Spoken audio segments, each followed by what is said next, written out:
Hello friends, आपल्या सर्वांची आवडती मालिका तुझ्या सोबतीने या मालिकेच्या आजच्या सोमवार 16 मार्चच्या एपिसोडमध्ये एकानंतर एक धमाकेदार ट्विस्ट आले आहेत. मग नेमकं घडलंय तरी काय?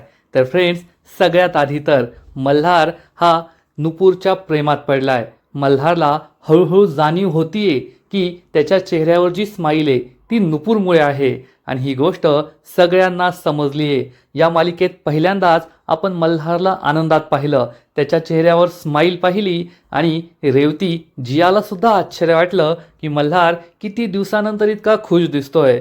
तर दुसरीकडे मल्हारने चक्क नुपूरला सुमती इव्हेंटच्या हेड शेफची पोस्ट दिलीये, परमनंट नोकरी दिलीये. त्यामुळे तायडीच्या पायाखालची जमीनच सरकली आणि तायडीने ठरवलंय फक्त एका महिन्यात ही नुपूर कंपनीच्या बाहेर असेल. मग तायडी जिंकणार की नुपूर आणि मल्हार एकमेकांच्या प्रेमात वेडे होणार? हे जाणून घेण्यासाठी हा व्हिडिओ शेवटपर्यंत नक्की पहा. पण त्याआधी सबस्क्राईब बटनवर क्लिक करून चॅनलला सबस्क्राईब करा, म्हणजे तुझ्या सोबतीने या मालिकेचे असेच नवीन नवीन एपिसोड तुम्हाला सर्वात आधी पाहायला मिळतील. तर फ्रेंड्स, आजच्या एपिसोडच्या सुरुवातीलाच मल्हार चक्क नुपूरच्या गालांवर रंग लावतो. त्यामुळे नुपूर खूप चिडते आणि म्हणते, सर तुम्ही मला रंग कसा लावला? तुम्ही मला आधी विचारायला हवं होतं. आणि नुपूर रागारागाने तेथून निघून जाते. मल्हार तिच्या मागे मागे जातो. तायडी हे सगळं पाहत असते आणि मल्हार नुपूरला थांबवतो आणि म्हणतो, मिस नुपूर, तुम्हाला रंग खेळायला का नाही आवडत हे मला माहिती आहे, ते मला पटतंय. परंतु जेव्हा आयुष्यात रंग नसतील तेव्हा संपूर्ण आयुष्य बेरंग होऊन जातं आणि मी तुमच्या मनाचा, तुमच्या भावनांचा आदर ठेवलाय. पहा, या इव्हेंटमध्ये तुम्हाला त्रास होईल असा पिवळा रंग कोठेच नाहीये. नुपूर आजूबाजूला पाहते तर तेथे पिवळा रंग नसतो. मल्हार सांगतो, येथे नाहीये आणि आतमध्ये सुद्धा नाहीये.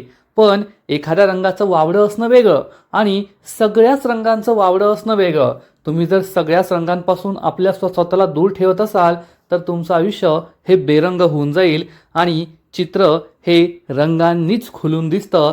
जर या चित्रामध्ये रंग असतील तर चित्र जास्त छान दिसतं. त्यामुळे तुम्ही सुद्धा असं रंगांना स्वतःपासून दूर करू नका. तर नुपूर मल्हारला उत्तर देते, सर काही काही चित्रांना आयुष्यभर ब्लॅक अँड व्हाईट राहण्यासाठीच जन्माला आलेली असतात, त्यांचं नशीबच ते असतं. त्यामुळे माझ्या आयुष्यात रंग भरण्याचा प्रयत्न करू नका. माझं आयुष्य असं ब्लॅक अँड व्हाईट आहे, तेच योग्य आहे, ते रंगबेरंगी करू नका. असं म्हणून नुपूर तेथून निघून जाते आणि मल्हार म्हणतो, नाही मिस नुपूर, मी तुमच्या आयुष्यात रंग भरणारच.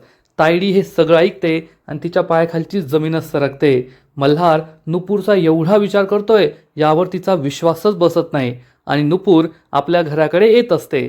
तेवढ्यात तिला एक चहाच्या टपरीवर आरसा दिसतो. आता या चहाच्या टपरीवर आरसा का आहे या चहाच्या टपरीच्या मालकालाच माहीत. नुपूर स्वतःचा चेहरा या आरशात पाहते तेव्हा तिला आठवतं की मल्हारने तिच्या गालांना जो रंग लावला होता तो रंग अजूनही तिच्या गालांवर तसाच आहे. आणि नुपूरला आठवतं की जेव्हा वेदांत हा लग्नाच्या दिवशी येत होता आणि नुपूर त्याच्याशी शेवटच्या वेळेस बोलली होती तेव्हा वेदांत म्हणाला होता, माझी उष्टी हळद तुला लागलीये, तू ऑलरेडी माझी झाली आहेस. आणि त्यानंतर काय झालं? नुपूर विचार करते, नाही, माझ्यावर फक्त वेदांतचाच रंग आहे. वेदांत सोडून दुसरा कोणताच रंग माझ्यावर चढू शकत नाही. हा रंग मी स्वीकार नाही करू शकत. आई मला म्हणालीये की तू आता नवीन आयुष्याला सुरुवात कर, पण त्याचा अर्थ असा होत नाही की मी वेदांतचा रंग विसरून दुसऱ्या एखाद्या रंगावर माझ्यावर चढू देऊ. असा विचार करून नुपूर ही लगेचच तेथे बाजूला एक बादली असते त्या बादलीतून पाणी घेते आणि स्वतःचा चेहरा धुते आणि पुन्हा एकदा आरशासमोर येऊन उभी राहते. पण तिच्या चेहऱ्यावरचा हा रंग गेलेला नसतो आणि नुपूरला खूप वाईट वाटतं. ती दुःखी होते आणि विचार करते, हा रंग का जात नाहीये? खरंच वेदांशिवाय दुसरा एखादा रंग माझ्यावर चढतोय का? असा विचार नुपूर करत असते. आणि इकडे मल्हार हा आतमध्ये परत जातो. तेवढ्यात तायडी त्याला थांबवते आणि मल्हारला जाब विचारते, मल्हार तू त्या नुपूरला पुन्हा एकदा आपल्या कंपनीत नोकरी का दिलीये? मल्हार या प्रश्नाचं उत्तर देण्याआधी तायडीला प्रतिप्रश्न विचारतो, तायडे, मिस नुपूरला फूड लायसन्स भेटलेलं नसताना सुद्धा तुम्हाला खोटं का सांगितलं की त्यांना फूड लायसन्स मिळालंय? हे ऐकून तायडीच्या पायाखालची जमीनच सरकते. मल्हारला काय उत्तर द्यावं हेच तिला समजत नाही. आणि ती मल्हारला खोटं सांगते. मल्हार, संजना प्रकरणातून तू आत्ता कोठे बाहेर निघत होतास आणि या नुपूरमुळे तुला त्रास होत होता. तुला त्रास होऊ नये हा विचार करूनच मी नुपूरला तुझ्यापासून दूर ठेवत होते. यात माझं काही चुकलं का? तर मल्हार उत्तर देतो, हो तायडे, तुझं चुकलंय आणि ही पहिली वेळ नाहीये जेव्हा तुझं चुकलंय. तू दुसऱ्यांदा माझ्याशी खोटं बोलली आहेस आणि मला हे बिलकुल आवडलेलं नाहीये. तायडीच्या पायाखालची जमीनच सरकते. मल्हार रागारागाने तेथून निघून जातो. तायडी चिडून म्हणते, मल्हार, आज तू पहिल्यांदा एक भाऊ म्हणून नाही तर कंपनीचा मालक म्हणून माझ्याशी बोलला आहे आणि हे मला सुद्धा आवडलेलं नाहीये. तायडी खूप चिडलेली असते आणि इकडे नुपूर ही घरी पोहोचते आणि लगेचच मीना तेथे येते आणि म्हणते, बाई बाई बाई, झाले का रंग उधळून? मीना नुपूरच्या चेहऱ्याला हात लावते. दोन्ही गालांना रंग लावलाय हे पाहते आणि म्हणते, चांगलेच रंग उधळलेले दिसत आहे, चांगली प्रगती आहे. अजून नोकरी लागली सुद्धा नाही, नोकरीचा पहिला दिवस झाला सुद्धा नाही आणि गालांना रंग लागलाय. त्याचबरोबर वेळेवर माणूस येथे येतो काय, फसलेल्या इव्हेंटचे पैसे देतो काय, परमनंट नोकरी देतो, त्यानंतर इव्हेंटला बोलवतो, गालांना रंग लावतो. चांगली प्रगती सुरू आहे तुझी तर. आणि हा तोच यम आहे का जे तुझ्या हातावर मेहंदी होती? नुपूरला हे सगळं आठवतं. नुपूर खूप चिडते आणि जाब विचारते, वहिनी, हे तू काय बोलतीयेस? तर मीना चिडून म्हणते, योग्य तेच बोलतीये, जे दिसतंय ते बोलतीये. नुपूर चिडून म्हणते, वहिनी, माझी तुझ्याकडून अशी अपेक्षा नव्हती की तू इतकं घाणेरडं बोलशील. बाहेरचे लोक काय बोलताय ना याच्याशी मला काही देणं घेणं नाहीये, पण घरची व्यक्तीने असे बोलावं अशी माझी अपेक्षा नव्हती. मीना चिडून म्हणते, का नाही बोलणार? जे खरं आहे ते मी बोलणारच. या दोघींमध्ये भांडण सुरू होतं तर अन्वय मीनावर जोरात ओरडतो आणि म्हणतो, मीना, बस झालं. तिच्यावर असं काही घाणेरडे आरोप लावू नको. त्या बिचारीने तुझं सगळं कर्ज फेडलंय आणि तू तिला असं बोलतेस का? तर मीना चिडून म्हणते, कर्ज फेडलंय ना तर उपकार नाही केले. तिच्या लग्नासाठीच कर्ज काढलं होतं ना, तेच कर्ज तिने फेडलंय. मग आता तिने कर्ज फेडलं आणि तिने काही रंग उधळले तरी मी गप्प राहायचं का? मी गप्प बसणार नाही. तेवढ्यात नुपूरला दिसतं की चाळीतली माणसं हे सगळं भांडण पाहताय, लोक जमा झाली आहेत. त्यामुळे नुपूर ही अन्वयला गप्प राहायला सांगते, दादा प्लीज काही बोलू नको. तर लगेचच मीना चिडून म्हणते, बाई बाई बाई, म्हणजे आता या घरामध्ये काही बोलायचीच सोय राहिली नाहीये. म्हणजे डोळ्यासमोर सगळं होत राहील तरी गप्प बसून राहायचं, असं म्हणून मीना बाहेर जाते. काही लोक तिथे उभे असतात तर मीना म्हणते, या या या घरामध्ये या, खूप मोठा तमाशा सुरू आहे, या तमाशा पाहायला. नुपूरला वाईट वाटतं आणि इकडे मल्हार त्याच्या गाडीने नुपूरच्या घरी यायला निघालेला असतो आणि त्याला आठवतं की मी नुपूरच्या गालांना रंग लावला आणि नुपूरला ते आवडलं नाही. मल्हार विचार करतो, खरंच मी आताताईपणा केला का? मी चुकलो का? मला असं नव्हतं करायला पाहिजे. मिस नुपूरला माझ्याबद्दल काय वाटलं असेल? त्या नक्कीच चिडल्या असतील. मी खूप मोठी चूक केली आहे असा विचार मल्हार करतो आणि नुपूरची माफी मागण्यासाठी तिच्या घरी येत असतो. नुपूर तिच्या रूममध्ये बसलेली असते आणि घरी आल्यानंतर मीना आपल्याला काय बोलली हे सगळं तिला आठवतं. तुझी तर खूप प्रगती होतीये, सगळं भारी चाललंय, काय काय रंग उधळून आली तू, असं ती बोलली. तेवढ्यात आशा तेथे येते आणि नुपूरला विचारते, नुपूर कसा झाला इव्हेंट? नुपूर खूप इमोशनल होते आणि आशाच्या खांद्यावर डोकं ठेवते. तेथे काय काय घडलं हे सगळं ती आशाला सांगते. इव्हेंट खूप छान होता, मी तेथे पोहोचले. सागरिका मॅडम मला भेटल्या. त्यांनी मला जाब विचारला, तू येथे काय करतेस? मी त्यांना सांगितलं, मल्हार सरांनी मला अपॉइंट केलंय. आणि तेवढ्याच मल्हार सर आले आणि त्यांनी मला डायरेक्ट रंग लावला. आशाला सुद्धा आश्चर्य वाटतं. आशा विचारते, मल्हारने तुला रंग लावला? नुपूर म्हणते, हो ना, मला असं वाटलंच नव्हतं की मल्हार सर मला रंग लावतील, पण त्यांनी खूप चुकीचं केलंय. तर आशा विचारते, काय चुकीचं केलंय त्याने? काही चुकीचं नाही केलंय. नुपूर, तू ठरवलंय ना नवीन सुरुवात करायची, मग या सगळ्या गोष्टींना तू का घाबरतेस? मला हेच कळत नाहीये. तू असं स्वतःबद्दल विचार करून ठेवलाय की ज्या ज्या गोष्टीपासून तुला आनंद मिळू शकतो त्या गोष्टी तुझ्यासारख्या नाहीये. तू जर असाच विचार केला ना तर तुला आयुष्यात कधी आनंदच मिळू शकणार नाही.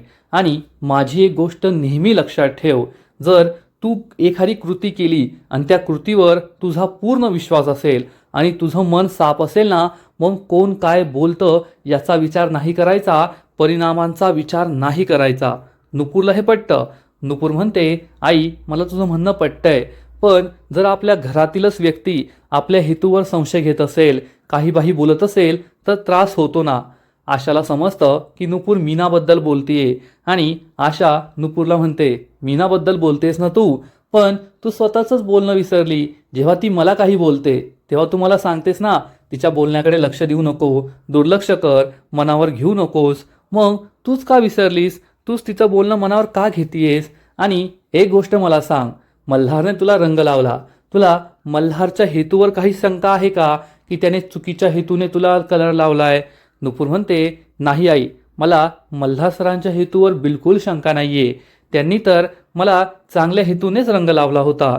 आणि पुढे काही ती बोलणार तेवढ्यात तिला मल्हार दिसतो. मल्हार आतमधील खोलीपर्यंत आलेला असतो. नुपूर म्हणते, मल्हार सर तुम्ही? आशाला सुद्धा आश्चर्य वाटतं की मल्हार घरी आलाय. आणि मल्हार म्हणतो, सॉरी मिस नुपूर, मी बाहेर होतो पण बाहेर कुणीच नव्हतं. मी आवाज दिलो तर कुणी आवाजसुद्धा दिला नाही, म्हणून मी आतमध्ये बघण्यासाठी आलो. नुपूर म्हणते, इट्स ओके सर, काही प्रॉब्लेम नाही आहे, थांबा मी तुम्हाला पाणी देते. मल्हार म्हणतो, नाही मिस नुपूर, पाण्याची गरज नाही आहे, मी तुम्हाला विचारण्यासाठी आलोय, तुम्ही ओके आहात ना? नुपूर सांगते, हो सर मी ठीक आहे. मल्हार म्हणतो, आज मी तुम्हाला रंग लावला, तुम्हाला त्याचा राग आलाय ना? खरंच मी चूक केली का? माझी चूक झाली का? तर नुपूर सांगते, नाही मल्हार सर, तुमची चूक झाली नाहीये. आत्ताच मला कुणीतरी सांगितलं की जर तुमच्या कृतीवर तुमचा पूर्ण विश्वास असेल आणि तुमचं मन साफ असेल तर परिणामांची काळजी करायची नाही आणि जगाचा, लोकांच्या बोलण्याचा सुद्धा विचार करायचा नाही. हे ऐकून मल्हारला खूप आनंद होतो. मल्हारला समजतं हे आशानेच नुपूरला समजावून सांगितलंय. आणि मल्हार नुपूरला म्हणतो, मिस नुपूर, ज्याने कुणी तुम्हालाही सांगितलंय ना त्याला माझ्याकडून थँक्यू म्हणा. नुपूर हो म्हणते. मल्हार म्हणतो, ठीक आहे, आता मी येतो. तर नुपूर त्याला थांबवते, सर आजही तुम्ही असेच जाताय, काही चहा पाणी? तर मल्हार म्हणतो, नाही नाही, उद्या आपण ऑफिसमध्ये भेटूया, आज मला येथे जे काही मिळालंय ना ते मी शब्दात वर्णन नाही करू शकत. नुपूरला काहीच कळत नाही आणि मल्हार तेथून बाहेर पडतो. नुपूर आणि आशा खुश होतात. मल्हार हा नुपूरच्या घराबाहेर पडतो आणि त्याच्या चेहऱ्यावर एक वेगळाच आनंद असतो, एक वेगळी स्माईल असते. तेथे एक मोटरसायकल उभी असते आणि मल्हार या मोटरसायकलमध्ये स्वतःचा चेहरा पाहतो. त्याच्या चेहऱ्यावर जी स्माईल असते ती स्माईल पाहतो आणि म्हणतो, मला कसला आनंद झालाय, मी एवढा का खुश आहे हे मलाच कळत नाहीये, पण मला खूप आनंद होतोय एवढं मात्र नक्की. असं म्हणून मल्हार घरी यायला निघतो. आणि इकडे घरी रेवती मावशी मस्त गरमागरम करंजा तळत असते आणि जियाचं व्लॉगिंग सुरू असतं. ती म्हणते, हॅलो फ्रेंड्स, आज मी बनवले आहेत गरमागरम करंजा. आणि ती या करंजा हातात घेते तर तिच्या हाताला चटका बसतो. आणि रेवती हसून म्हणते, जिया तूच करंजा बनवल्यात ना, मग तुला माहीत नाही आहे का करंजा खूप गरम आहे? तर जिया चिडून म्हणते, काय ग मॉम, मला आधी सांगायचं ना.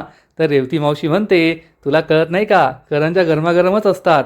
आणि तेवढ्यात मल्हार आनंदाने घरामध्ये येतो आणि म्हणतो, अरे वा मावशी, किती छान सुगंध येतोय, करंजा बनवल्यात तू? असं म्हणून तो करंजा हातात घेतो, एक करंजी चाखून पाहतो. मल्हारचा मूड वेगळाच आहे हे रेवती आणि जियाच्या लक्षात येतं आणि दोघी त्याच्याकडे आश्चर्याने पाहतात. मल्हार या करंजा खातो, त्याला करंजा खूप आवडतात आणि म्हणतो, अरे वा मावशी, कमाल झाल्या आहेत करंजा, अगदी आईच्या हातच्या चवीची आठवण आली, खूप छान. रेवतीला आनंद होतो आणि मल्हार जियाला म्हणतो, जिया या सगळ्या करंजा मीच खाणार आहे बरं का, तुला नाही देणार. जिया म्हणते, असं कसं? मल्हार म्हणतो, नाही नाही, असं म्हणून तो पूर्ण प्लेटच घेऊन जातो. जिया त्याच्या मागे मागे करते पण मल्हार तिला करंजीच मिळू देत नाही. जिया चिडून म्हणते, पहा ना मॉम, हा मला खाऊ देत नाहीये. रेवती मावशी म्हणते, तू नको टेन्शन घेऊ, तो देईल तुला. मल्हार हा जियाला सुद्धा एक करंजी देतो, ती सुद्धा करंजी खाऊन पाहते. मल्हार खूप खुश असतो आणि रेवती मावशी त्याला विचारते, मल्हार आज काय झालंय, तू आज खूप खुश दिसतोय? तर मल्हार सांगतो, हो मावशी, कारण आज माझं मन खूप स्थिर आहे, माझ्या डोक्यावर कोणतंही टेन्शन नाही आहे आणि जर हे असंच चालत राहिलं ना तर मी पुन्हा एकदा जगू लागेल, मी आधीचा मल्हार होईल एवढं मात्र नक्की. रेवतीला खूप आनंद होतो. रेवती म्हणते, मी त्या दिवसाची वाट पाहील. पण मला एक गोष्ट सांग, हे सगळं कोणामुळे होतंय? कोणामुळे? तुझ्या चेहऱ्यावर हा आनंद आहे. मल्हार काही उत्तर देत नाही आणि म्हणतो, काय मावशी, येथे मला खायचं पण आहे, तू इतक्या छान करंजा बनवल्यात आणि मला प्रश्नसुद्धा विचारतेत, आता मी खाऊ की प्रश्नांची उत्तर देऊ? मी खाऊनच टाकतो आणि तो प्रश्नाचं उत्तर देत नाही आणि आणखीन एक करंजी खात असतो.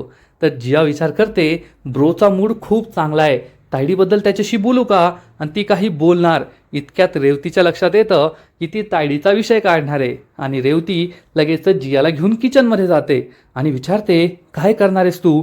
तर जिया म्हणते, अगं ब्रोचा मूड किती चांगला आहे, मी तायडीबद्दल बोलते ना त्याच्याशी. तर रेवती म्हणते, मल्हारचा मूड चांगला आहे ना, हे तुला सुद्धा कळतं आहे, तर मग तायडीबद्दल काही बोलू नको. तुला मी सांगितलंय, जोपर्यंत आपल्याकडे ठोस पुरावे नाहीत तोपर्यंत तायडीला मल्हारबद्दल आणि मल्हारला तायडीबद्दल काहीच सांगायचं नाही. त्याला असंच खुश राहू दे. आणि जियाला सुद्धा हे पटतं. थोड्या वेळानंतर मल्हार त्याच्या ऑफिसमध्ये असतो आणि तो दीपला सांगतो, दीप, हा इव्हेंट मी किंवा तायडी लीड करत नाहीये, हा इव्हेंट तू लीड करतोय. सांग, काय आहे तुझा डेमो आणि तू काय ठरवलंय? तर दीप सांगतो, मल्हार थँक्यू. आणि या इव्हेंटची हायलाईट असेल ब्राईडची एंट्री, नवरी मुलीची एंट्री. मल्हार दीपला समजावून सांगतो, दीप, आपण आधी कितीही तयारी केली तरी इव्हेंटच्या वेळेस काही गोष्टी चुकीच्या होऊ शकतात, परंतु एक गोष्ट नेहमी लक्षात ठेवायची की जी मेन हायलाईट आहे, नवरीची एंट्री, ती खूप महत्त्वाची आहे, त्यामध्ये कोणतीही गडबड व्हायला नको. दीप म्हणतो हो.